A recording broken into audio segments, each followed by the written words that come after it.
چونٹی کی چال سے زیادہ مخفی ریا۔ ریا کی قسمیں ہیں جلی اور خفی۔ جلی وہ ہے جس سے عمل پر تحریک ملتی ہے اگرچہ ثواب کی نیت نہ ہو، یہ ریا کی سب سے واضح قسم ہے، اور اس سے کم خفی وہ ریا ہے کہ اگر صرف وہی ریا ہو تو اس سے عمل کو تحریک نہ ہو، لیکن جو عمل ثواب کی نیت سے کیا جاتا ہے وہ اس کی وجہ سے سہل اور ہلکا معلوم ہو۔ مثال کے طور پر ایک شخص کو ہر رات تہجد پڑھنے کی عادت ہے، تاہم پڑھنے میں دشواری ہوتی ہے، بڑی مشکل سے طبیعت بستر چھوڑنے پر رضامند ہوتی ہے، لیکن جب کوئی مہمان آ جاتا ہے تو طبیعت میں نشاط پیدا ہو جاتا ہے اور تہجد کی نماز اپنی تمام تر دشواریوں کے باوجود آسان نظر آنے لگتی ہے، حالانکہ یہ بھی معلوم ہے کہ اگر اسے ثواب کی امید نہ ہوتی تو محض مہمانوں کی ریا کی وجہ سے ہرگز نماز نہ پڑھتا۔ اس سے کم خفی وہ ریا ہے جو نہ عمل میں مؤثر ہوتی ہے اور نہ اسے آسان بناتی ہے، لیکن اس کے باوجود دل کے اندر پوشیدہ ہو، کیونکہ اس سے عمل کو تحریک نہیں ہوتی، اس لیے اسے علامات کے بغیر پہچاننا ممکن نہیں ہے، اور اس کی واضح تر علامت یہ ہے کہ وہ اس بات سے خوش ہو کہ لوگ اس کی عبادت سے واقف ہیں۔ چنانچہ بہت سے نیک اور عمل میں مخلص بندے ریاکار نہیں ہوتے، نہ ریا کے لیے عبادت کرتے ہیں بلکہ اسے دل سے ناپسند کرتے ہیں، لیکن جب لوگ ان کی عبادت سے واقف ہوتے ہیں تو اس سے انہیں خوشی اور راحت محسوس ہوتی ہے اور دل سے شدت عبادت کا اثر زائل ہو جاتا ہے۔ یہ خوشی ریائے خفی پر دلالت کرتی ہے۔ اگر لوگوں کی طرف التفات نہ ہوتا تو ہرگز یہ خوشی ظاہر نہ ہوتی۔ ریا ان کے دل میں اس طرح چھپی ہوئی تھی جس طرح پتھر میں چنگاریاں چھپی رہتی ہیں۔ لوگوں کی اطلاع سے خوشی اور مسرت کا اثر ظاہر ہوتا ہے، جس طرح پتھر سے رگڑنے میں چنگاری ظاہر ہوتی ہے۔ پھر کیونکہ لوگوں کی اطلاع سے خوشی تو ہوتی ہے لیکن کراہت سے اس کا تدارک نہیں کیا جاتا، اس لیے یہ خوشی ریا کی مخفی رگ کے لیے غذا فراہم کرتی ہے، یہاں تک کہ وہ مخفی رگ نفس پر حرکت کرنے لگتی ہے اور یہ چاہتی ہے کہ کسی طرح لوگوں کو علم ہو جائے، خواہ اشارے کنائے سے ہو، وضاحت کے ساتھ نہ ہو۔ بعض اوقات یہ رگ اتنی مخفی ہوتی ہے کہ نہ اشاروں سے اطلاع کی طالب ہوتی ہے اور نہ تصریح کلام سے، بلکہ عادات و اطوار سے اطلاع چاہتی ہے، جیسے لاغری، چہرے کا زرد رنگ، پست آواز، ہونٹوں کی خشکی، چہرے پر آنسوؤں کے نشانات، نیند کا غلبہ وغیرہ امور جن سے تہجد کے لیے شب بیداری ظاہر ہوتی ہے۔ کبھی یہ رگ اتنی مخفی ہوتی ہے کہ نہ لوگوں کی اطلاع کی خواہش ہوتی ہے اور نہ اپنی اطاعت کے اظہار سے خوشی ہوتی ہے، لیکن وہ یہ ضرور چاہتا ہے کہ لوگ اسے سلام کرنے میں پہل کریں، خندہ روئی سے ملیں، احترام کریں، اس کی ستائش کریں، اس کی ضروریات پوری کر کے خوش ہوں، بیع و شرع کے معاملات میں رعایت کریں، اس کے لیے جگہ چھوڑ دیں۔ ان امور میں اگر کسی سے کوتاہی سرزد ہوتی ہے تو دل پر نہایت شاق گزرتا ہے اور اسے دل میں نہایت بعید سمجھتا ہے کہ لوگ ان امور میں کوتاہی کریں۔ گویا وہ اس عبادت کے ذریعے جسے اس نے مخفی رکھا تھا لوگوں سے احترام کا متقاضی ہوتا ہے۔ اگر پہلے یہ عبادت نہ کی ہوتی تو لوگوں کی اس کوتاہی کو بعید تصور نہ کرتا، کیونکہ اس عبادت میں اللہ تعالیٰ کے علم پر قناعت نہیں کی گئی، اس لیے رعایہ خفی سے خالی نہیں رہی جو چونٹی کی چال سے بھی زیادہ مخفی ہے۔ اس طرح کے رعایہ خفی سے بھی اعمال ضائع ہو سکتے ہیں، اس سے صدیقین کے علاوہ کوئی محفوظ نہیں رہتا۔ چنانچہ حضرت علی کرم اللہ وجہہ سے مروی ہے کہ اللہ تعالیٰ قیامت کے دن قاریوں سے کہیں گے کہ کیا لوگ تمہیں کم داموں پر چیز نہیں دیتے تھے؟ کیا تمہیں سلام کرنے میں پہل نہیں کی جاتی تھی؟ کیا تمہاری ضرورتوں کی تکمیل میں لوگ پیش نہیں رہتے تھے؟ حدیث شریف میں ایسے ہی لوگوں کے متعلق فرمایا گیا، لا اجر لکم قد استوفیتم اجورکم، تمہارے لیے کوئی اجر نہیں، تم نے اپنا اجر پورا لے لیا ہے۔ عبداللہ ابن المبارک رحمۃ اللہ علیہ فرماتے ہیں کہ وہب ابن منبہ رحمۃ اللہ علیہ سے روایت ہے کہ ایک سیاح نے اپنے دوستوں سے کہا کہ ہم نے سرکشی اور نافرمانی کے خوف سے اپنا مال چھوڑ دیا اور اپنے بیوی بچوں سے جدائی اختیار کی، لیکن مجھے یہ خوف ہے کہ مالدار جس قدر اپنے مال کی وجہ سے سرکش ہو جاتے ہیں اس سے کہیں زیادہ ہم دین کی وجہ سے سرکش نہ بن جائیں۔ چنانچہ جب ہم کسی سے ملتے ہیں تو یہ چاہتے ہیں کہ ہماری دینداری کی وجہ سے وہ شخص ہمارا احترام کرے، اور جب ہم کچھ خریدتے ہیں تو نرخ میں کمی کی خواہش کرتے ہیں۔ یہ مقولہ اس ملک کے بادشاہ تک پہنچا تو وہ اپنے لشکر کے ہمراہ اس سیاح بزرگ کی زیارت کے لیے آئے، یہاں تک کہ پہاڑ اور جنگل لوگوں سے بھر گئے۔ سیاح نے پوچھا یہ کیسا ہجوم ہے؟ لوگوں نے عرض کیا کہ بادشاہ سلامت آپ سے ملاقات کے لیے آئے ہیں۔ سیاح نے کھانا منگوایا، لوگوں نے ساگ، زیتون کا تیل اور کھجور کے لچھے پیش کیے۔ اس نے خوب منہ بھر بھر کر جانوروں کی طرح کھانا شروع کر دیا۔ اتنے میں بادشاہ بھی پہنچ گیا۔ اس نے لوگوں سے پوچھا تمہارا مرشد کہاں ہے؟ لوگوں نے سیاح کی طرف اشارہ کر دیا جو کھانا کھانے میں مصروف تھا۔ بادشاہ نے پوچھا آپ کے مزاج کیسے ہیں؟ سیاح نے جواب دیا بخیر۔ بادشاہ نے کہا اس کے پاس خیر نہیں ہے، وہ یہ کہہ کر وہ چلا گیا۔ سیاح نے اس بات پر اللہ کا شکر ادا کیا کہ بادشاہ اس کی مذمت کرتا ہوا واپس گیا ہے۔ یہ حال ہوتا ہے مخلصین کا۔ یہ لوگ ہمیشہ ریا خفی سے ڈرتے رہتے ہیں اور اس مرض کے علاج کے لیے بڑی جد و جہد کرتے ہیں۔ اپنے اعمال صالحہ سے لوگوں کی توجہ ہٹانے کے لیے فریب بھی دے دیتے ہیں۔ عام طرح پر لوگ اپنے عیوب اور گناہ چھپاتے ہیں، لیکن اللہ کے یہ نیک بندے اپنی نیکیاں اور اعمال چھپاتے ہیں تاکہ ان کے اعمال میں کسی ریا کی آمیزش نہ ہو اور قیامت کے روز برسرے عام انہیں اخلاص کی جزا ملے۔ یہ لوگ جانتے ہیں کہ قیامت کے دن خالص عمل کے سوا کوئی عمل قبول نہیں ہوگا۔ اس دن نیکیوں کی سخت ضرورت ہوگی، نہ وہاں مال نفع دے گا، نہ اولاد کام آئے گی، نہ باپ اپنے بیٹے کی کچھ مدد کر پائے گا اور نہ بیٹا باپ کو مصیبتوں سے نجات دلائے گا۔ صدیقین کو بھی اپنے آپ سے سروکار ہوگا۔ ہر شخص کی زبان پر نفسی نفسی ہوگا، دوسروں کے بارے میں خیال بھی نہ آئے گا۔ ان کی مثال ایسی ہے جیسے کوئی شخص فریضہ حج کی ادائیگی کے لیے مکہ مکرمہ جائے اور اپنے ساتھ کھرا مغربی سکے بھی لے لے، کیونکہ وہاں کے لوگوں میں کھوٹا سکہ رائج نہیں ہے اور ضروریات زندگی سے ہر وقت واسطہ پڑتا ہے۔ مسافرت کے دنوں میں نہ آدمی کے پاس ٹھکانہ ہوتا ہے اور نہ دوست احباب ہوتے ہیں۔ سفر کے دوران پیش آنے والی ضرورتیں صرف کھرے سکوں سے پوری ہیں۔ یہی حال ارباب قلوب کا ہے۔ قیامت کے روز تقوی اور اخلاص کے علاوہ انہیں قیمتی سے قیمتی چیز بھی نفع نہ دے گی۔ ریا خفی کے شوائب بے شمار اور لامحدود ہیں۔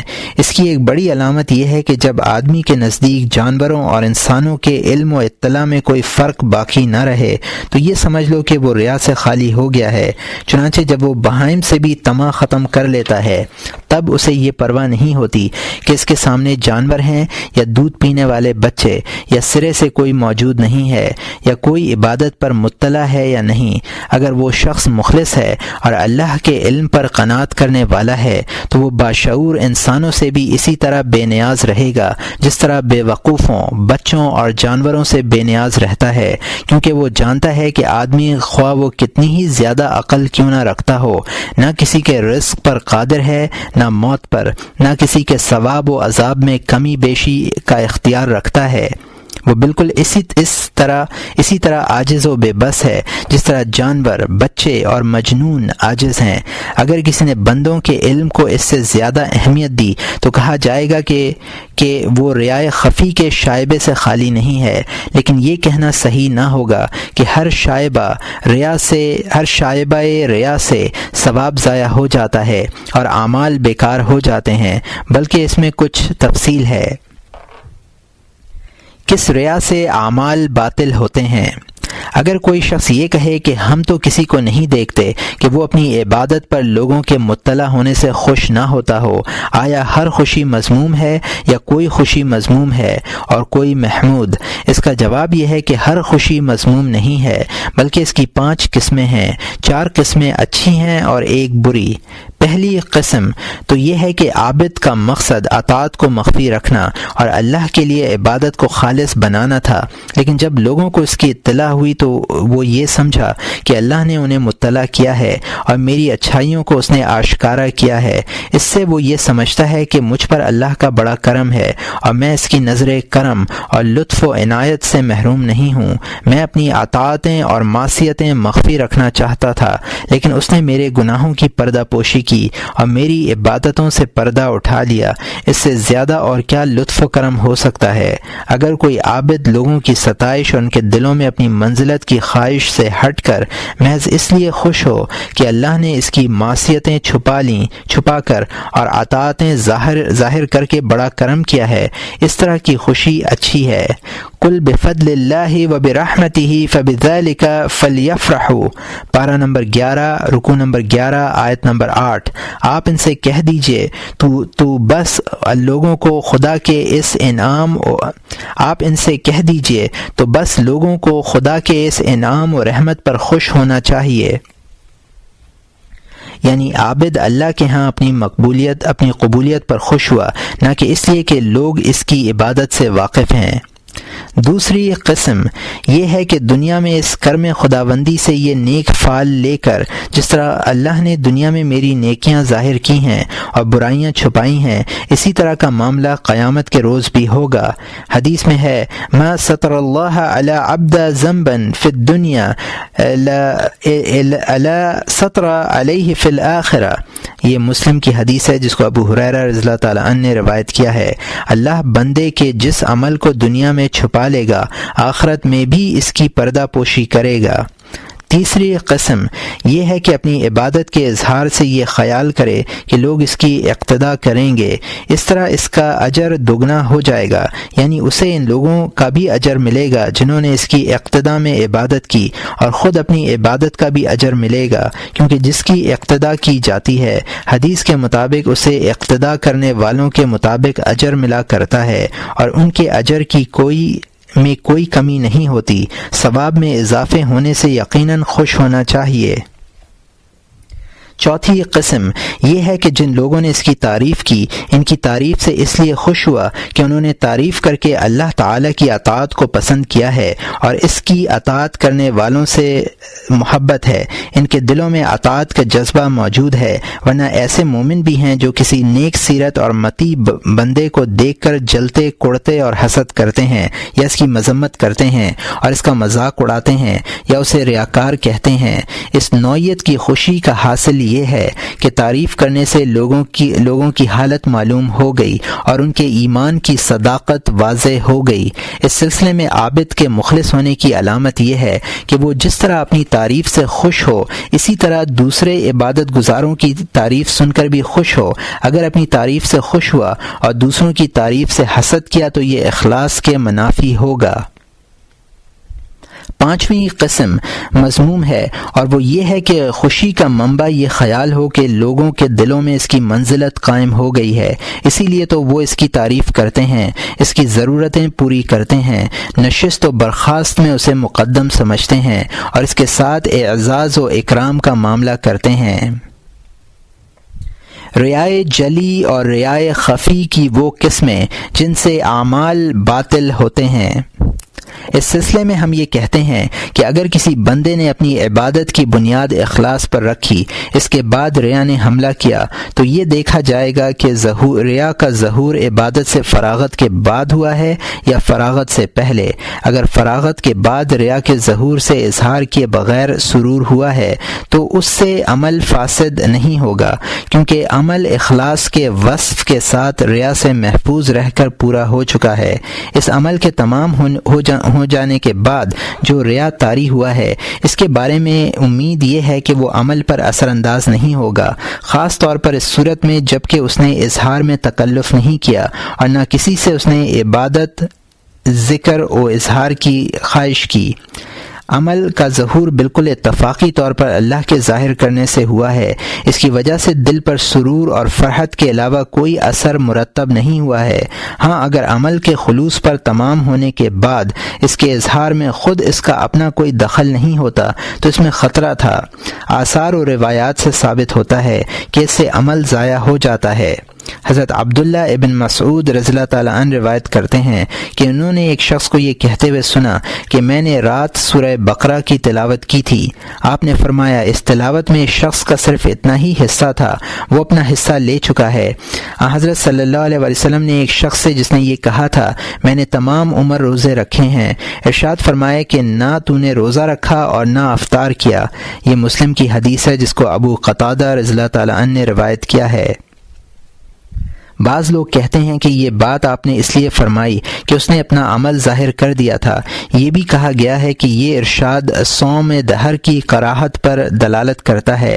یہاں یہ بھی احتمال ہے کہ حضرت صلی اللہ علیہ وسلم اور حضرت عبداللہ ابن مسعود رضی اللہ تعالیٰ عنہ کے اقوال اس امر پر دلالت کرتے ہوں کہ شخص کا دل عبادت کے وقت ریا سے خالی نہیں تھا، اسی لیے تو بعد میں اظہار ہوا ہے، ورنہ یہ بات بعیض از قیاس معلوم ہوتی ہے کہ عمل کے تمام ہونے کے بعد کوئی ایسا واقعہ پیش آ جائے جو عمل باطل کر دے، بلکہ قرین قیاس بات یہ ہے کہ اسے گزرے ہوئے عمل پر ثواب دیا جائے گا اور عبادت سے فراغت کے بعد اسے ریا کا ذریعہ بنانے پر عذاب دیا جائے گا۔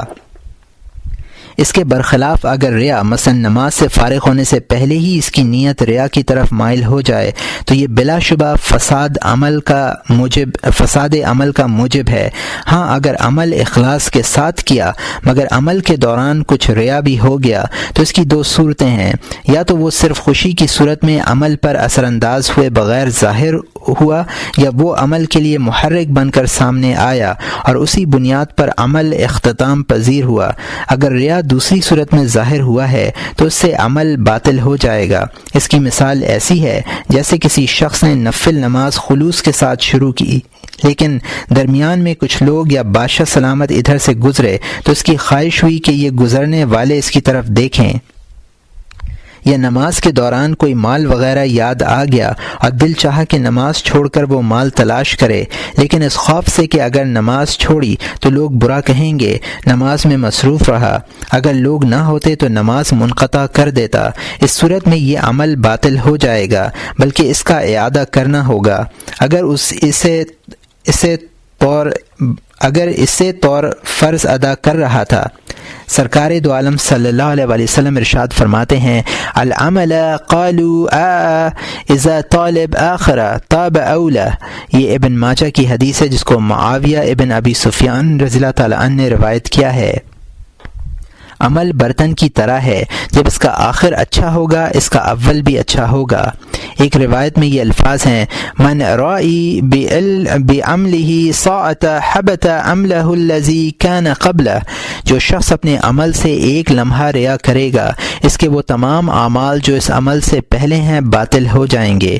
اور یہاں مترجم نے حاشیے میں لکھا ہے کہ یہ روایت مجھے ان الفاظ میں نہیں ملی، اور یہاں مترجم کا حاشیہ ختم ہوتا ہے۔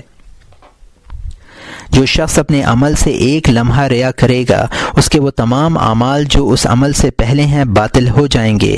یہ روایت اس صورت میں نماز کے سلسلے میں وارد ہے، صدقہ و قرت پر نہیں، اس لیے کہ صدقہ و قرت کا ہر جز الگ الگ ہے۔ جس جز پر ریا واقع ہوگا وہ جز فاسد نہیں ہوں گے۔ روزہ اور حج کی عبادتیں نماز کے مشابہ ہیں، اور اگر ریا اس طرح آیا کہ ثواب کے لیے عمل کی تکمیل کے لیے مانع نہیں ہوا، مثلا نماز کے دوران چند لوگ آئے اور وہ ان کے آنے سے خوش ہوا اور ان کے دکھلانے کے لیے اس نے نماز کو اچھی طرح ادا کرنے کا قصد کیا، اگر وہ لوگ نہ آتے تب بھی نماز پوری کرتا، یہ ریا ہے جس نے عمل میں اثر ڈالا ہے، یعنی نماز کی حرکات کی تحسین کے لیے مؤثر ہوا ہے۔ لیکن اگر یہ اثر اتنا غالب آ جائے کہ ثواب اور عبادت کا ارادہ ریا کے ارادے میں ضم ہو جائے اور پہلے ارادے کا وجود ہی باقی نہ رہے تو یہ ریا بھی عبادت کے لیے مفسد ہے، بشرط یہ کہ عبادت کے ارکان میں سے کوئی رکن اس حال پر ادا ہو جائے، کیونکہ عبادت کے آغاز میں جو نیت کی جاتی ہے اس کے آخر تک سلامتی کے لیے ہمارے نزدیک شرط یہ ہے کہ اس کے بعد کوئی ایسی نیت پیش نہ آئے جو سابقہ نیت پر غالب آ جائے اور اسے چھپا دے۔ ایک احتمال یہ بھی ہے کہ عبادت فاسد نہ ہو اس لیے کہ پہلی نیت اور اصل قصد ثواب موجود ہے، گو کسی دوسری نیت اور قصد کے درمیان آنے کی وجہ سے کمزور ہو گیا ہے۔ حارث محاسبی رحمۃ اللہ علیہ کے نزدیک ایسے امر میں بھی عبادت فاسد ہو جاتی ہے جو اس سے بھی سہل ہے، یعنی اگر عبادت کے دوران لوگوں کی اطلاع سے محض سرور بھی حاصل ہو تب بھی عبادت فاسد ہو جاتی ہے، یعنی ایسا سرور جو جاہ و منزلت کی محبت کے برابر ہوتا ہے۔ اس سلسلے میں لوگوں کا اختلاف ہے۔ ایک گروہ کی رائے یہ ہے کہ اس طرح کے سرور سے عمل باطل ہو جائے گا کیونکہ اس نے پہلی نیت توڑ دی ہے اور مخلوق کی تعریف کی طرف مائل ہو گیا ہے اور اپنا عمل اخلاص کے ساتھ پورا نہیں کیا ہے، جبکہ عمل اپنے خاتمے سے مکمل ہوا کرتا ہے۔ اس کے بعد حارث محاسبی رحمۃ اللہ علیہ فرماتے ہیں کہ میں ایسے عمل کو قطعی باطل کہتا ہوں اور نہ اسے باطل ہونے سے محفوظ تصور کرتا ہوں۔ اس باب میں لوگوں کے اختلاف کا مجھے علم ہے، اس کے باوجود میں اسی قول کو ترجیح دیتا ہوں کہ اگر عمل کی تکمیل ریا پر ہوئی ہے تو عمل باطل ہے۔ اگر کوئی شخص حضرت حسن بصری رحمۃ اللہ علیہ کے اس قول کا حوالہ دے کہ 2 رکعتوں میں پہلی اگر اللہ کے لیے ہوئی تو دوسری رکعت ضرر نہ کرے گی، یا یہ حدیث بیان کرے کہ ایک شخص نے سرکار دو عالم صلی اللہ علیہ وسلم سے عرض کیا، یا رسول اللہ میں عمل چھپاتا ہوں، مجھے یہ اچھا نہیں لگتا کہ کوئی میرے عمل سے باخبر ہو، لیکن جب کسی کو اطلاع ہو جاتی ہے تو میں خوش بھی ہوتا ہوں۔ آپ صلی اللہ علیہ وسلم نے فرمایا، تجھے دوہرا اجر ملے گا، ایک خفیہ کا دوسرا اعلانیہ کا۔ حارث محاسبی نے اثر و خبر دونوں کا جواب دیا ہے۔ اثر کے سلسلے میں ان کا یہ کہنا ہے کہ حضرت حسن بصری رحمۃ اللہ علیہ کی مراد ضرر سے یہ ہے کہ خطرہ مضر اور مفسد عمل نہیں، یعنی اگر عمل کے دوران کسی قسم کا خیال یا خطرہ آ جائے تو اس کی وجہ سے عمل کو ترک نہ کرے، کیونکہ انہوں نے یہ نہیں کہا کہ اگر اخلاص کی نیت کے بعد ریا کی نیت کرے گا تب بھی عمل فاسد نہیں ہوگا۔ حدیث کی تعویل میں ان کی مفصل تقریر ہے۔ ان کی تقریر کا خلاصہ ان 3 نکات میں ہے۔ ایک یہ کہ حدیث میں اس کا ذکر نہیں ہوگا۔ حدیث کی تعویل میں ان کی مفصل تقریر ہے۔ ان کی تقریر کا خلاصہ ان 3 نکات میں ہے۔ ایک یہ کہ حدیث میں اس کا نہیں ہوگا۔ ایک یہ ہے کہ حدیث میں اس کا ذکر نہیں کہ سائل کو لوگوں کی اطلاع سے خوشی نماز کے دوران ہوا کرتی تھی یا نماز سے فارغ ہونے کے بعد، اس لیے یہ احتمال موجود ہے کہ نماز سے فارغ ہونے کے بعد سرور ہے جسے شرعاً پسندیدہ قرار دیا گیا ہے۔ پچھلے صفحات میں اس سرور کی تفصیل کی دلیل یہ ہے کہ سرور پر حضرت صلی اللہ علیہ وسلم نے اجر بیان فرمایا ہے اور امت میں سے کوئی ایک فرد بھی یہ نہیں کہہ سکتا کہ جاہ و منزلت کی محبت پر بھی اجر ملتا ہے۔ زیادہ سے زیادہ یہ تو ہو سکتا تھا کہ یہ سرور معاف کیا جاتا۔ یہ کیسے ممکن ہے کہ مخلص کو 1 اجر ملے اور ریاکار کو 2 اجر حاصل ہوں؟ تیسرا یہ ہے کہ اس حدیث کے راوی حضرت ابو ہریرہ رضی اللہ تعالیٰ عنہ تک متصل نہیں ہیں، بلکہ اکثر راوی اسے ابو صالح پر موقوف قرار دیتے ہیں، بعض لوگ مرفوع بھی کہتے ہیں۔ اس لیے ریا کے سلسلے میں جو عام روایات مروی ہیں انہی پر عمل کرنا چاہیے۔ یہ حارث محاسبی رحمۃ اللہ علیہ کا قول ہے، اگرچہ انہوں نے قطعیت کے ساتھ کوئی حکم نہیں لگایا، بلکہ ان کے نزدیک غالب یہ ہے کہ اس طرح کی ریا سے عمل باطل ہو جاتا ہے۔ ہمارے نزدیک قرین قیاس بات یہ ہے کہ سرور کی یہ مقدار اگر عمل میں مؤثر نہ ہو بلکہ عمل دین کی وجہ سے صادر ہوا ہو اور سرور محض لوگوں کی اطلاع کے سبب ہو گیا ہو تو مفسد عمل نہیں ہے، کیونکہ سرور کی وجہ سے اصل نیت معدوم نہیں ہوئی بلکہ اسی نیت کی وجہ سے عمل شروع ہوا اور اسی نیت پر تمام ہوا۔ ریا کے سلسلے میں جو روایات وارد ہیں وہ اس محمول میں کہ عمل سے صرف مخلوق کا ارادہ کیا گیا ہو، اور جو شرکت کے سلسلے میں وارد ہیں وہ اس پر محمول ہیں، جبکہ ریا کی نیت ثواب کی نیت کے برابر یا اس پر غالب ہو۔ اگر ریا کی نیت ثواب کی نیت کے مقابلے میں ضعیف ہو تو اس سے صدقہ یا دوسرے اعمال کا ثواب بالکلیہ طور پر باطل نہیں ہوگا، نہ اس سے نماز میں فساد آنا چاہیے۔ یہاں یہ کہہ سکتے ہیں کہ عابد پر نماز خالصتاً لوجہ اللہ فرض ہوئی تھی، اور خالص وہ ہے جس میں کسی شے کی آمیزش نہ ہو۔ جب اس میں ریا کی آمیزش ہو گئی، خواہ وہ معمولی ہی کیوں نہ ہو، تو نماز ادا نہ ہوگی۔ والعلم عند اللہ، کتاب الاخلاص میں اس موضوع پر سیر حاصل گفتگو کی گئی ہے، اسی لیے یہاں اعادے کی ضرورت نہیں ہے۔ یہ اس ریا کا حکم تھا جو عبادت شروع کرنے کے بعد فراغت سے پہلے یا بعد میں ہوتا ہے۔ تیسری قسم ریا کی وہ ہے جس میں عبادت کی نیت کے ساتھ ہی ریا کا قصد ہو۔ اگر اس نے عبادت سے فارغ ہونے تک وہی قصد برقرار رکھا تو اس میں کسی کا اختلاف نہیں کہ وہ نماز ناقابل اعتبار ہوگی، اس کا اعادہ کیا جائے گا۔ اور اگر نماز کے دوران اپنے قصد ریا پر ندامت ہو گئی اور استغفار کر لیا اور نماز مکمل کرنے سے پہلے ہی رجوع کر لیا تو اس صورت میں 3 قول ہیں۔ ایک قول یہ ہے کہ قصد ریا کے ساتھ نماز ادا نہیں ہوگی، اثر نو ادا کرنی ہوگی۔ دوسرا قول یہ ہے کہ اس سے افعال نماز، رکوع و سجود باطل ہو جائیں گے، ان کا اعادہ کرنا ہوگا۔ نیت باطل نہیں ہوگی کیونکہ نیت تحریمہ ایک عقد ہے اور ریا خاطر قلبی کا نام ہے۔ اس خاطر قلبی سے نیت تحریمہ کا عقد ہونا باطل نہیں ہوتا۔ تیسرا قول یہ ہے کہ نماز کے اعادے کی ضرورت نہیں ہے، بلکہ دل ہی دل میں اللہ سے مغفرت چاہے اور اپنی عبادت کو اخلاص پر تمام کرے۔ اعتبار خاتمے کا ہوتا ہے، چنانچہ اگر کوئی عمل اخلاص پر شروع کرے اور ریا پر ختم کرے تو اس سے عمل فاسد ہو جائے گا۔ انہوں نے نماز کو اس سفید کپڑے سے تشبیہ دی ہے جو کسی عارضی نجاست سے آلودہ ہو گیا ہو۔ اگر یہ عارضی نجاست دور کر دی جائے تو کپڑا اپنی اصل حالت سفیدی پر واپس آ جائے گا۔ ان کا کہنا ہے کہ نماز اور اس کے افعال، رکوع و سجود اللہ کے سوا کسی کے لیے نہیں ہوتے۔ اگر کوئی غیر اللہ کے لیے سجدہ کر لے تو اسے کافر کہا جاتا ہے۔ یہاں ایک عارضی ریا شامل ہو گیا تھا جو توبہ اور ندامت سے جاتا رہا اور نمازی اس حال پر واپس آ گیا کہ اسے لوگوں کی تعریف یا برائی کی کوئی پرواہ نہیں رہی، اس لیے نماز صحیح قرار پائی۔ آخری 2 قول قیاس فقہی کے خلاف ہیں، خاص طور پر یہ قول کہ صرف رکوع و سجود کا اعادہ کرنا چاہیے، تکبیر تحریمہ کے اعادے کی ضرورت نہیں، اس لیے کہ اگر رکوع و سجود کو باطل قرار دیا جائے تو یہ بھی ماننا پڑے گا کہ یہ افعال نماز میں زائد ہیں، اور افعال زیادہ ہو جائیں تو نماز کس طرح صحیح رہ سکتی ہے۔ اسی طرح یہ کہنا بھی صحیح نہیں کہ نماز کا اخلاص پر مکمل ہونا کافی ہے، نیز اعتبار خاتمے کا ہونا چاہیے۔ اس قول کے ضعف کی وجہ یہ ہے کہ ریا نیت کی صحت کے لیے مانع ہے۔ جب نیت ہی صحیح نہیں تو وہ عمل صحیح حالت میں اختتام تک کیسے پہنچ سکتا ہے؟ فقہی قیاس پر جو بات پوری اترتی ہے وہ یہ ہے کہ اگر کسی عمل کا باعث صرف ریا ہے، طلب ثواب نہیں، نہ اللہ تعالیٰ کے احکام کی تعمیل پیش نظر ہے، تو اس صورت میں آغاز ہی صحیح نہیں ہوا۔ اس کے بعد جو افعال رکوع و سجود وغیرہ کرے گا وہ صحیح ہوں گے۔ مثلا ایک شخص اگر تنہا ہوتا تو نماز نہ پڑھتا، لیکن جب اس نے لوگوں کو دیکھا تو نماز کے لیے نیت باندھ لی۔ اس کے کپڑے ناپاک تھے لیکن لوگوں کے خوف سے نماز پڑھنے کھڑا ہو گیا۔ یہ ایسی نمازیں ہیں جن میں نیت ہی نہیں ہے، کیونکہ دین کی وجہ سے حکم ماننے کو نیت کہتے ہیں۔ یہاں دین کی وجہ سے حکم نہیں مانا گیا، بلکہ یہ کہنا زیادہ صحیح ہے کہ مقصد حکم ماننا تھا ہی نہیں۔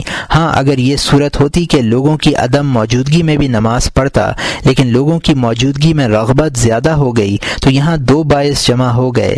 اب اگر کوئی ایسی عبادت ہے جس میں تحریم اور تحلیل نہیں ہوتی، جیسے صدقہ، تلاوت وغیرہ اعمال، تب یہ کہا جائے گا کہ عابد نے ریا کے باعث پر عمل کر کے نافرمانی کی اور ثواب کے باعث پر عمل کر کے اطاعت کی۔ اس کے بارے میں یہ کہنا زیادہ صحیح ہوگا، فَمَن يَعْمَلْ مِثْقَالَ ذَرَّةٍ خَيْرًا يَرَهُ وَمَن يَعْمَلْ مِثْقَالَ ذَرَّةٍ شَرًّا يَرَهُ۔ پارہ نمبر 30، رکوع نمبر 24، آیت نمبر 7۔ جس نے ذرہ برابر بھلائی کی وہ دیکھ لے گا، جس نے ذرہ برابر برائی کی وہ بھی دیکھ لے گا۔ اسے ثواب کی نیت کے مطابق ثواب ملے گا اور ریا کی نیت کے برابر عذاب ہوگا۔ یہ دونوں نیتیں ایک دوسرے کو باطل نہیں کریں گی، اور اگر ایسی صورت نماز میں پیش آئی جو نیت میں خلل واقع ہونے کی وجہ سے فاسد ہو جاتی ہے تو اس کی بھی دو حالتیں ہیں، یا وہ نماز نفل ہوگی یا فرض۔ نفل کا حال صدقہ جیسا ہے، اس میں من وجہ اطاعت پائی جاتی ہے اور من وجہ نافرمانی، اس لیے کہ اس کے دل میں دو باعث موجود ہیں، اور یہ نہیں کہا جا سکتا کہ اس کی نماز فاسد ہے یا اس کی اقتدا باطل ہے۔ حتیٰ کہ اگر کسی شخص نے تراویح کی نماز پڑھی اور اس کے قرائن حال سے یہ ظاہر ہوا کہ اس کا مقصد حسن قرأت کا اظہار ہے، اگر اس کے پیچھے لوگوں کا مجمع نہ ہوتا اور وہ اپنے گھر میں تنہا ہوتا تو تراویح کی نماز نہ پڑھتا۔ ایسے شخص کے متعلق یہ کہنا صحیح نہ ہوگا کہ اس کے پیچھے نماز پڑھنی درست نہیں ہے، اس لیے کہ ایسا گمان کرنا بعید ہے، بلکہ مسلمان کے ساتھ تو یہی گمان رکھنا چاہیے کہ وہ نوافل سے بھی ثواب ہی کا ارادہ کرتا ہے۔ اس لحاظ سے اس کا ارادہ بھی صحیح ہے اور اس کی اقتدا بھی درست ہے، اگرچہ ثواب کی نیت کے ساتھ کوئی اور قصد بھی ہو جو گناہ کا باعث ہو۔ اگر فرض میں دو باعث جمع ہو جائیں اور دونوں الگ الگ مستقل نہ ہوں بلکہ یکجا ہو کر عبادت کا باعث بنے ہوں، اس صورت میں اس کے ذمے سے واجب ساقط نہیں ہوگا، کیونکہ وجوب کا باعث اس کے حق میں خالی اور مستقل نہیں پایا گیا۔ اگر ہر باعث مستقل ہو، یعنی اگر باعث ریا نہ ہوتا تب بھی فرض ادا کرتا، یا باعث فرض نہ ہوتا تو ریا کی وجہ سے نماز نفل پڑھتا، یہ صورت محل نظر ہے اور اس میں کئی احتمال ہیں۔ یہ بھی کہا جا سکتا ہے کہ اس کے ذمے خالصتاً اللہ کے لیے نماز واجب تھی، لیکن اس نے واجب خالص ادا نہیں کیا، اس لیے یہ صورت جائز نہیں ہوئی۔ جواز کا حکم بھی لگایا جا سکتا ہے، اور یہ کہا جا سکتا ہے کہ امتثال امر ایک مستقل باعث ہے اور وہ یہاں پایا گیا ہے۔ اگر اس میں کوئی دوسرا باعث مل جاتا ہے تو اس سے نماز کی فرضیت پر کوئی اثر نہیں پڑتا۔ یہ ایسا ہی ہے جیسے کوئی شخص مغصوبہ گھر میں نماز ادا کرے، اگرچہ وہ یہاں مغصوبہ گھر میں نماز پڑھنے کی وجہ سے گناہ گار ہوگا، لیکن اصل نماز کے اعتبار سے مطیع ہوگا اور فرضیت اس کے ذمے سے ساقط ہو جائے گی۔ خلاصہ یہ ہے کہ اگر اصل نماز کے بواعث مختلف ہوں گے تو اس میں احتمالات بھی مختلف ہوں گے، لیکن اگر اصل نماز میں ریا نہ ہو، صرف مبادرت میں ہو، مثلا کسی شخص نے جماعت میں شرکت کے لیے اول وقت سبقت کی، اگر تنہا ہوتا تو اول وقت کے بجائے درمیانی وقت میں نماز پڑھتا، یا اگر فرض نہ ہوتے تو ریا کی وجہ سے نماز کی ابتدا نہ کرتا۔ یہ سب امور نماز کی صحت کے لیے مانع نہیں ہیں، کیونکہ اصل نماز کے باعث سے یہاں کوئی دوسرا باعث مخالف نہیں ہے، بلکہ وقت کی تعیین میں ریا ہوا ہے، اس سے اصل نماز میں خلل پیدا ہونے کا سوال ہی نہیں ہوتا۔ یہ اس ریا کا حکم ہے جو عمل کا باعث اور اس کے لیے محرک ہو، اور اگر کوئی سرور ایسا ہو جو لوگوں کی اطلاع سے حاصل ہوتا ہو اور اس کا اثر عمل تک نہ پہنچتا ہو تو اس کی وجہ سے نماز کا فاسد ہونا بعید ہے۔ یہ تفصیل ہمارے نزدیک فقہ اسلامی کے مطابق ہے، کیونکہ مسئلہ فی الحقیقت دقیق ہے، اس لیے فقہاء نے اسے ہاتھ نہیں لگایا، اور جنہوں نے اس موضوع پر کچھ لکھا ہے انہوں نے فقہی اصول، نماز کی صحت اور عدم صحت کے سلسلے میں فتاویٰ کے تقاضوں کا لحاظ نہیں کیا، بلکہ انہوں نے تصفیہ قلب اور اخلاص کو اصل مقصد قرار دے کر معمولی خواطر سے عبادات کے فساد کا حکم لگا دیا۔ ہم نے جو کچھ لکھا ہے وہ حد اعتدال میں ہے۔ صحیح علم اللہ کو ہے، وہی غیب و شہود کا عالم اور رحمان و رحیم ہے۔ ریا کی دوا اور اس مرض میں دل کے علاج کا طریقہ۔ یہ بات واضح ہو چکی ہے کہ ریا سے اعمال ضائع ہو جاتے ہیں اور ریاکار اللہ کے غضب کا مستحق ہوتا ہے۔ یہ بڑی مہلک بیماری ہے، اس لیے اگر کوئی شخص اس بیماری میں مبتلا ہو جائے تو دوا و علاج سے اس کا ازالہ ضرور کرے، خواہ اس کے لیے کتنی ہی مشقت کیوں نہ اٹھانی پڑے اور کتنا ہی زبردست مجاہدہ کیوں نہ کرنا پڑے۔ دوا کی تلخی اور ترشی ہی شفا کی ضامن ہے، ہے یہ ایسا مجاہدہ ہے جس کی ضرورت ہر شخص کو ہوتی ہے، خواہ وہ بچہ ہی کیوں نہ ہو، اس لیے کہ بچہ عقل و شعور سے محروم ہوتا ہے، جو کچھ لوگوں کو کرتے دیکھتا ہے خود بھی ایسا ہی کرتا ہے، چنانچہ جب وہ دیکھتا ہے کہ لوگ ایک دوسرے کے ساتھ تصنع کرتے ہیں تو اس کے دل میں تصنع کی محبت پیدا ہو جاتی ہے اور تمام حواس پر چھا جاتی ہے۔ اس عادت کی ہلاکت انگیزی اس وقت منکشف ہوتی ہے جب عقل و کمال حاصل ہو جاتا ہے، لیکن اس وقت یہ عادت اتنی گہرائی تک راسخ ہو جاتی ہے کہ شدید مجاہدے اور انتہائی مشقت کے بغیر اس کا قلع قمع کرنا ممکن نہیں ہوتا۔ خلاصہ یہ ہے کہ اس مجاہدے کے سبھی محتاج ہیں، اول اس میں سخت دشواری ہوتی ہے، پھر سہولت پیدا ہو جاتی ہے۔ ریا کے علاج کی دو صورتیں، اس مرض کے علاج کی دو صورتیں ہیں، ایک یہ کہ اس کے اصول و عروق کی بےخنی کی جائے جس سے ریا کا درخت نشو و نما پاتا ہے، دوسری صورت یہ ہے کہ ریا سے سر دست جو خطرہ لاحق ہو اس کا سد باب کر دیا جائے۔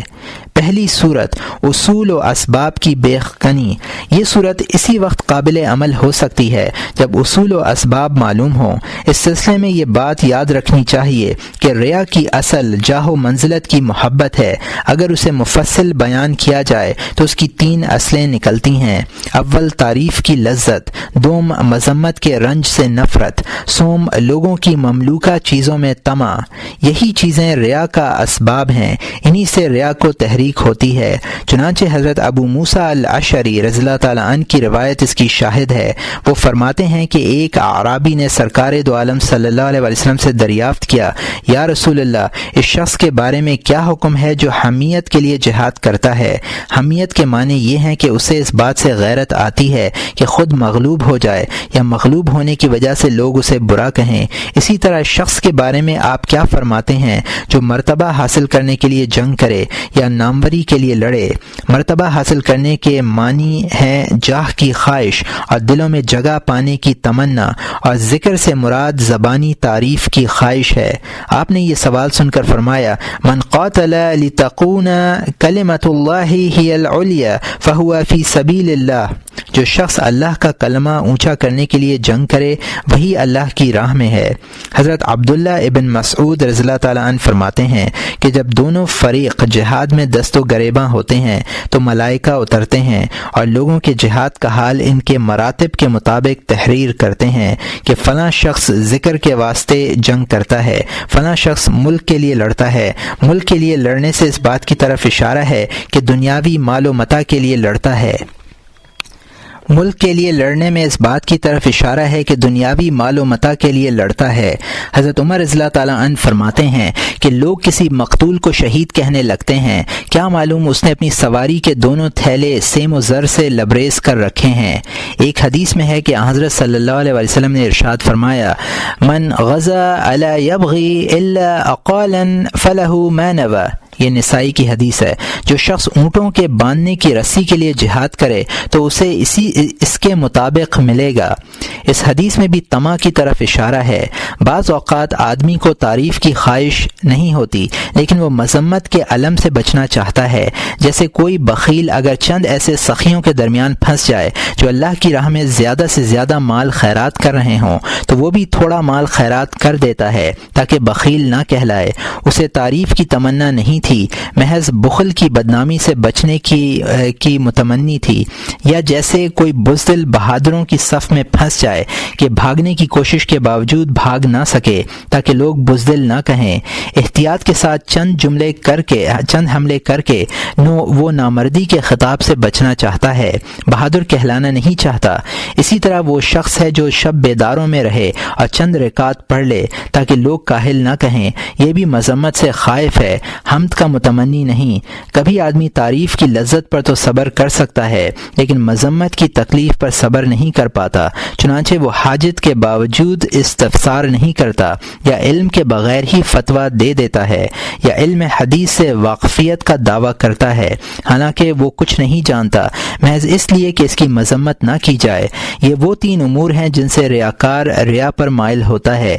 اس کا علاج ہم اس کتاب کے نصف اول میں بیان کر چکے ہیں۔ اب ہم وہ علاج ذکر کرتے ہیں جو ریا کے ساتھ مخصوص ہے۔ ریا کا مخصوص علاج یہ ایک ناقابل تردید حقیقت ہے کہ انسان کسی چیز کی خواہش اسی وقت کرتا ہے جب وہ یہ سمجھتا ہے کہ وہ چیز اس کے لیے نفع بخش اور لذت آفرین ہے، خواہ اس کا نفع یا لذت فوری طور پر ظاہر ہو یا آئندہ کسی وقت ظاہر ہونے کی توقع ہو۔ لیکن اگر اسے یہ بات معلوم ہو جائے کہ اس چیز کا نفع یا لذت وقتی ہے، آئندہ کے لیے یہ چیز ضرر رساں ہوگی، تو اس کے لیے خواہش منقطع کرنا یا اس چیز سے گریز کرنا دشوار نہیں رہتا۔ مثلا ایک شخص شہد کی لذت سے واقف ہے، لیکن اگر اس پر یہ حقیقت منکشف ہو جائے کہ اس میں زہر کی آمیزش ہے تو ہرگز اسے استعمال نہ کرے گا۔ خواہشوں اور رغبتوں کے خاتمے کا سہل طریقہ یہی ہے کہ وقتی فوائد سے قطع نظر کرے اور مستقبل کے نقصانات پیش نظر رکھے۔ اگر بندے کو ریا کی مضرت کا علم ہو جائے اور یہ جان لے کہ ریاکار دنیا میں توفیق سے اور آخرت میں اللہ کی قربت سے محروم رہتا ہے، اسے قیامت کے دن دردناک عذاب ہوگا، وہ اللہ تعالیٰ کی شدید ناراضگی کا مستحق قرار پائے گا اور برسر عام رسوا ہوگا جب تمام لوگوں کے سامنے اسے فاجر اور فریبکار کے لقب سے نوازا جائے گا اور یہ کہہ کر شرمندہ کیا جائے گا کہ کیا تجھے اللہ تعالیٰ کی اطاعت کے عوض دنیاوی مال و متاع خریدتے ہوئے شرم نہیں آئی؟ تو نے بندوں کے دلوں کا خیال کیا اور اللہ کی عبادت کے ساتھ استہزاء کی، تو اللہ کا مبغوض بن کر بندوں کا محبوب ہوا، تو نے ان کے لیے آرائش کی اور اللہ کے لیے اپنے آپ کو نجاستوں میں آلودہ کیا، تو نے اللہ سے دور ہو کر ان کی قربت پائی، تو نے بندوں کی تعریف کے لیے اللہ کی مذمت کو حقیر جانا، تو نے ان کی خوشنودی کے لیے اللہ کی ناراضگی مول لی۔ کیا تیرے نزدیک اللہ سے زیادہ کوئی حقیر نہ تھا؟ جب بندہ اس رسوائی کے بارے میں سوچے گا اور دنیاوی فوائد اور اخروی نقصانات میں موازنہ کرے گا تو ریا کی طرف ذرا بھی ملتفت نہ ہوگا۔ ریا کی وجہ سے اعمال کا فساد کوئی معمولی نقصان نہیں۔ کیا عجب ہے کہ ایک مخلصانہ عمل نیکیوں کے پلڑے میں بھاری پڑ جائے اور جب اس میں ریا کی آمیزش ہو جائے تو وہ گناہوں میں شامل ہو جائے اور اسی کے پلڑے کو جھکا دے اور گناہگار کو واصل جہنم کرے۔ اگر ریا سے صرف ایک عبادت ہی فاسد ہو جائے تب بھی اس کا ضرر کچھ کم نہیں۔ چہ جائے کا وہ ایک عمل نیکیوں کے دائرے سے نکل کر گناہ بن جائے اور گناہوں کے پلڑے کو جھکا دے، اور اگر بالفرض نیکیوں کا پلڑا ہی جھکا رہے تب بھی وہ ایک ریاکارانہ عمل صاحب عمل کی تمام تر نیکیوں کے باوجود اسے صدیقین اور انبیاء و مقربین کے زمرے میں شامل نہیں ہونے دے گا بلکہ اولیاء کے جوتوں میں جگہ دے گا۔ یہ دینی نقصان کی تفصیل تھی۔ دنیاوی نقصان بھی کچھ کم نہیں۔ لوگوں کے دلوں کی رعایت بہر صورت پریشانی کا باعث ہے۔ لوگوں کی خوشنودی ایک ایسی انتہا ہے جہاں پہنچنا آسان نہیں۔ تمہارے ایک عمل سے اگر کوئی شخص خوش ہے تو دوسرا اسی عمل سے ناراض ہے۔ بعض لوگوں کو ناراض کر کے بعض دوسروں کو خوش رکھا جا سکتا ہے۔ جو شخص اللہ کی ناراضگی پر مخلوق کی ناراضگی کو ترجیح دیتا ہے، اللہ اس سے ناراض ہوتا ہے اور دوسروں کو بھی اس سے ناراض کر دیتا ہے۔ پھر یہ سمجھ میں نہیں آتا کہ مخلوق کی تعریف سے کیا فائدہ؟ آخر لوگ اللہ کی ناراضگی پر بندوں کی تعریف کو کیوں ترجیح دیتے ہیں، جبکہ نہ ان کی تعریف سے رزق میں اضافہ ہوتا ہے، نہ عمر بڑھتی ہے، اور نہ ان کی تعریف اس دن کام آتی ہے جو صحیح معنی میں فقر و افلاس کا دن ہے۔ جہاں تک لوگوں کے مال و متاع میں طمع کا تعلق ہے، اس سلسلے میں یہ سوچنا چاہیے کہ تمام قلوب اللہ کے لیے مسخر ہیں۔ اسے اختیار ہے، وہ جس دل کو چاہے دینے پر مائل کر دے اور جس دل کو چاہے دینے سے روک دے۔ تمام مخلوق اللہ کے اختیار کے سامنے مجبور محض ہے۔ رزق صرف اللہ کے ہاتھ میں ہے۔ مخلوق سے رزق کی طمع رکھنے والا ذلت و رسوائی سے نہیں بچتا۔ اگر مراد حاصل بھی ہو جائے تب بھی احسان اور امانت کے بوجھ سے محفوظ نہیں رہتا۔ جھوٹی امیدوں، خام خیالیوں کے لیے اللہ کی قربت اور اس کی بخشی ہوئی عزت کو ٹھکرانا کتنی بڑی حماقت ہے۔ پھر یہ ضروری نہیں ہے کہ آدمی اپنی طمع کے مطابق حاصل کرنے میں کامیاب بھی ہو جائے۔ اکثر و بیشتر ناکامی ہی ہاتھ لگتی ہے۔ کامیاب ہو بھی جائے تو اس کی لذت سے اتنی خوشی نہیں ہوگی جتنی تکلیف اس لذت سے ہوگی جو احسان کے نتیجے میں ملے گی۔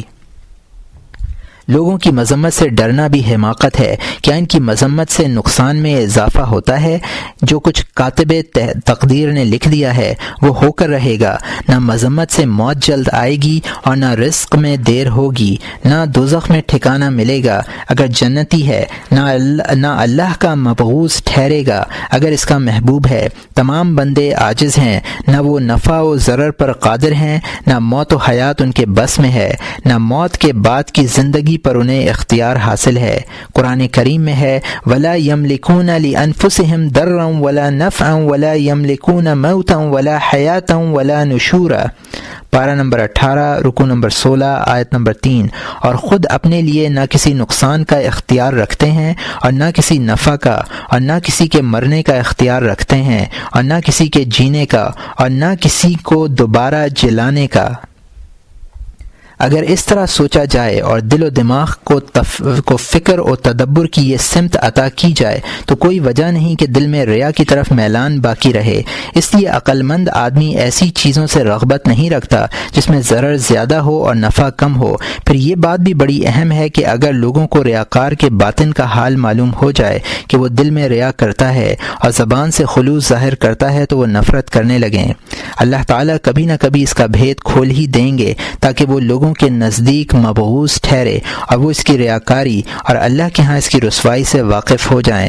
یہ بات نہیں ہے کہ آدمی کی صرف ریا ظاہر ہوتی ہے بلکہ اس کا اخلاص بھی منکشف ہو جاتا ہے اور اللہ تعالیٰ اسے خلوص کے باعث لوگوں میں محبوب بناتا ہے، انہیں مسخر کرتا ہے اور ان کی زبانوں کو ان مدح و ثنا میں بولنے کی طاقت بخشتا ہے، حالانکہ نہ لوگوں کی مدح کمال ہے اور نہ ان کی مذمت عیب۔ بنو تمیم کے ایک شاعر نے سرکار دو عالم صلی اللہ علیہ وسلم کی مجلس مبارک میں یہ دعویٰ کیا، ان مدحی زین و انقدہی شین، میری تعریف آدمی کی زینت ہے اور برائی اس کے حق میں معیوب ہے۔ آپ نے ارشاد فرمایا تو جھوٹ کہتا ہے، یہ وصف صرف باری تعالیٰ کا ہے جس کے سوا کوئی معبود نہیں ہوتا۔ لوگوں کی تعریف بلا شبہ زینت اور اس کی مذمت بلا شک عیب ہے۔ آدمی کی مدح و ذم سے کچھ نہیں ہوتا۔ لوگوں کی تعریف میں تجھے خیر کا پہلو نظر آتا ہے اگر تو اللہ کے ہاں مذموم ہے اور دوزخ تیری تقدیر ہے، اور لوگوں کی مذمت تیرے لیے کس شر کا باعث بن سکتی ہے اگر تو اللہ کے ہاں محبوب ہے اور جنت تیرا مقدر ہے۔ جو شخص اپنے دل میں آخرت کی زندگی اور اس زندگی میں حاصل ہونے والی لازوال نعمتوں اور بلند درجات کا استحضار رکھتا ہے، وہ دنیاوی زندگی کی ان نعمتوں کو ہیچ سمجھے گا جن میں کدورتیں اور آلائشیں ہیں۔ وہ اپنے فکر و عمل کی تمام تر قوتوں کو اللہ کے لیے مخصوص کر دے گا، ریا کی ذلت اور لوگوں کے دلوں کو ایذا پہنچانے سے بچے گا۔ اس کے خلوص کے انوار کا پرتو دل میں پڑے گا جس سے شرح صدر حاصل ہوگا اور شرح صدر کی بدولت لطیف مکاشفات کا در کھلے گا جن سے اللہ کے ساتھ انسیت اور مخلوق سے وحشت بڑھے گی، دنیا سے نفرت اور آخرت کی عظمت میں اضافہ ہوگا۔ دل میں مخلوق کے لیے کوئی جگہ باقی نہیں رہے گی، دل میں ریا کا داعیہ ہی پیدا نہ ہوگا اور اخلاص کی راہ خود بخود کھلتی چلی جائے گی۔ ریا کا عملی علاج یہ ہے کہ عبادات مخفی رکھنے کی عادت ڈالے اور انہیں اس طرح پوشیدہ رکھے جس طرح گناہوں کو چھپایا جاتا ہے، یہاں تک کہ دل عبادات سے اللہ کے علم و اطلاع پر قناعت کر لے اور اس کا نفس غیر اللہ کے علم و اطلاع کی ضرورت محسوس نہ کرے۔ روایت ہے کہ ابو حفص حداد رحمۃ اللہ علیہ کے کسی رفیق نے دنیا اور اہل دنیا کی مذمت کی۔ آپ نے فرمایا تم نے وہ بات ظاہر کی جسے چھپانا چاہیے تھا، آج کے بعد تم ہمارے پاس مت بیٹھنا۔ غور کیجئے، ابو حفص نے ذرا سی بات ظاہر کرنے سے منع فرما دیا کیونکہ دنیا کی مذمت کا دعویٰ دراصل اپنے زہد و تقوی کا ڈھنڈورا ہے۔ ریا کے لیے اخفاء سے زیادہ مؤثر اور کامیاب دوا کوئی اور نہیں ہے۔ مجاہدے کی ابتدا میں مخفی رکھنے کا عمل نہایت شاق گزرتا ہے، لیکن اگر کچھ عرصے تک اس پر صبر کر لیا جائے اور بتکلف صحیح اسے عادت بنا لیا جائے تو اس عمل کی گرانی ساقط ہو جائے گی اور اللہ کے مسلسل الطاف و عنایات اور اس کی توفیق تائید کی بدولت سہولت پیدا ہو جائے گی۔ لیکن یہاں عمل کا ثمرہ ملتا ہے، بے عملی سے کچھ حاصل نہیں ہوتا۔ باری تعالیٰ کا ارشاد ہے، ان اللہ لا یغیر ما بقوم حتی یغیروا ما بانفسہم، پارہ نمبر 13 رکوع نمبر 8 آیت نمبر 11۔ واقعی اللہ تعالیٰ کسی قوم کی حالت میں تغیر نہیں کرتا جب تک وہ لوگ خود اپنی حالت کو نہیں بدل دیتے۔ بندہ مجاہدہ کرے تو باری تعالیٰ ہدایت سے نوازتا ہے، بندہ دستک دے تو باری تعالیٰ کی رحمتوں کا در کھلتا ہے۔ قرآن کریم میں ارشاد فرمایا ان اللہ لا یضیع اجر المحسنین، پارہ نمبر 11 رکوع نمبر 4 آیت نمبر 120۔ یقیناً اللہ تعالیٰ مخلصین کا اجر ضائع نہیں کرتے۔ وَإِن تَكُ حَسَنَةٌ يُضَاعِفْهَا وَيُؤْتِ مِن لَّدُنْهُ أَجْرًا عَظِيمًا، پارہ نمبر 5 رکوع نمبر 3 آیت نمبر 40۔ اور اگر ایک نیکی ہوگی تو اس کو کئی گنا کر دیں گے اور اپنے پاس سے اور اجر عظیم دیں گے۔ دوسری صورت خطرات و عوارض کا انسداد، یعنی ان وساوس اور خطرات کا انسداد کرنا جو عبادت کے دوران قلب پر وارد ہوتے ہیں اور اسے غیر اللہ میں مشغول کر دیتے ہیں۔ ان کے انسداد کا طریقہ بھی سیکھنا چاہیے۔ جو لوگ اپنے نفس سے جہاد کرتے ہیں، قناعت، قطع طمع، مخلوق کی نظروں میں خود کو گرا دینے اور ان کی مدح و ذم سے بے اعتنائی برتنے کے عمل کے ذریعے دل سے ریا کی جڑیں نکال دیتے ہیں۔ شیطان عبادات کے دوران ان کا پیچھا نہیں چھوڑتا بلکہ ریا کے خطرات اور عوارض سے انہیں پریشان کرتا ہے۔ ان کی وساوس اور نفسانی خواہشات بالکلیہ ختم نہیں ہوتیں بلکہ مجاہدے سے دب جاتی ہیں۔ جب خارجی عوامل سے تحریک ملتی ہے وہ پھر ابھرنے لگتی ہیں۔ اس لیے ریا کے خطرات و عوارض کا دور کرنا بھی نہایت ضروری ہے اور اس کا طریقہ جاننا بھی ناگزیر ہے۔ ریا کے خطرات 3 ہیں۔ کبھی یہ تینوں خطرات بیک وقت وارد ہوتے ہیں اور بظاہر ایک ہی خطرہ لگتا ہے، اور بعض اوقات بتدریج آتے ہیں، یعنی پہلے ایک پھر دوسرا اور اس کے بعد تیسرا۔ پہلا خطرہ تو یہ ہے کہ عابد لوگوں کی اطلاع اور ان کی اطلاع سے اپنی واقفیت کی آرزو کرے۔ اس کے بعد نفس میں لوگوں کی مدح و تعریف اور ان کے نزدیک قدر و منزلت کی رغبت پیدا ہو، پھر نفس اس کو قبول کرے اور اس کے ثبوت پر یقین کرے۔ ان میں سے پہلے خطرے کا نام معرفت ہے، دوسرے کا حالت، اسے شہوت اور رغبت بھی کہہ سکتے ہیں، تیسرے کا نام عزم و ارادہ ہے۔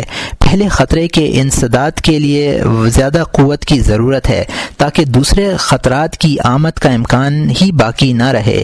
چنانچہ اگر کسی کے دل میں مخلوق کی اطلاع اور ان کی اطلاع سے اپنی معرفت کا خطرہ وارد ہو تو اسے یہ کہہ کر دور کرے کہ مخلوق سے تجھے کیا مطلب، خواہ وہ تیری عبادت سے واقف ہو یا نہ ہو، ان کا علم یا عدم علم سے تیری عبادت کی قبولیت یا عدم قبولیت پر کیا اثر پڑتا ہے، اللہ تعالیٰ جانتا ہے، اسی کے اختیار میں رد و قبول ہے، غیر اللہ کے علم سے کیا فائدہ۔ اگر دل میں حمد کی خواہش پیدا ہو تو ریا کی آفات کے ذکر سے اس خواہش کا استحصال کرے اور یہ سوچے کہ اگر میں نے یہ عمل خلوص دل سے نہیں کیا تو قیامت کے دن باری تعالیٰ کے غیظ و غضب کا مستحق ٹھہروں گا اور اعمال سے اس وقت محروم ہوں گا جب ان کی شدید ضرورت ہوگی۔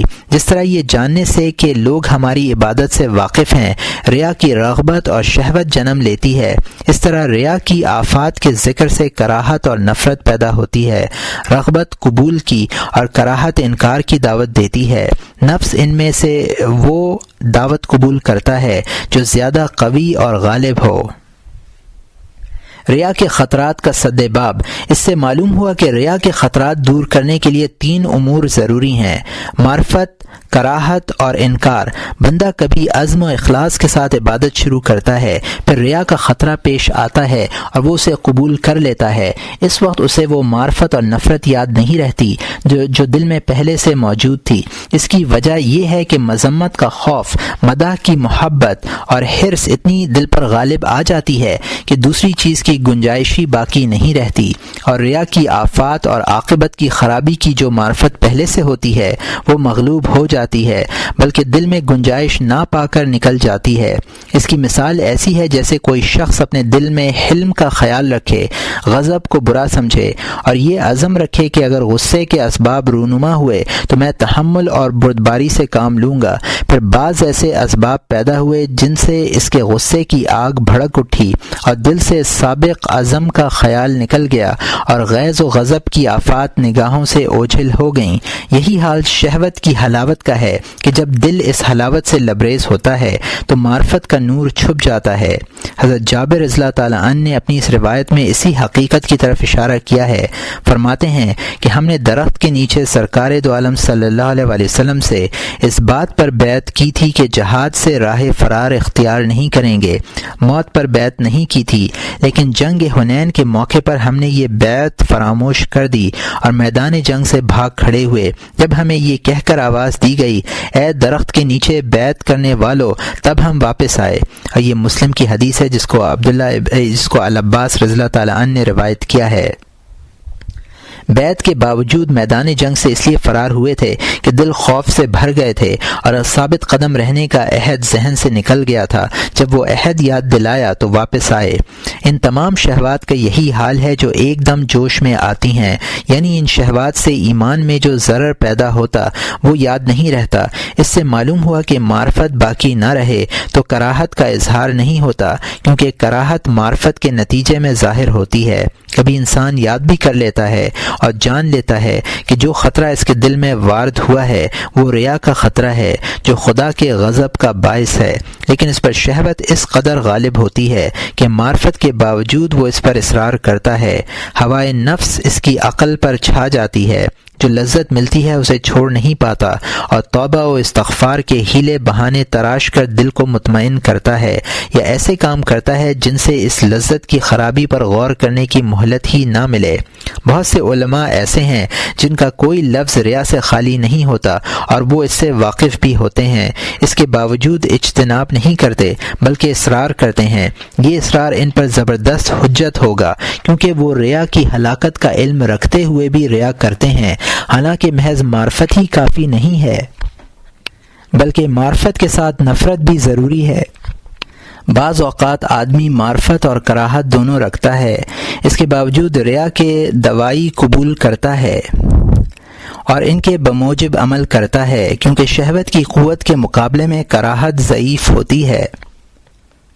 ایسی کراہت سے بھی کوئی فائدہ نہیں، اس لیے کہ کراہت کا حاصل تو یہ ہے کہ آدمی فعل سے باز آ جائے۔ فائدہ صرف 3 امور کے اجتماع میں ہے: معرفت، کراہت، انکار۔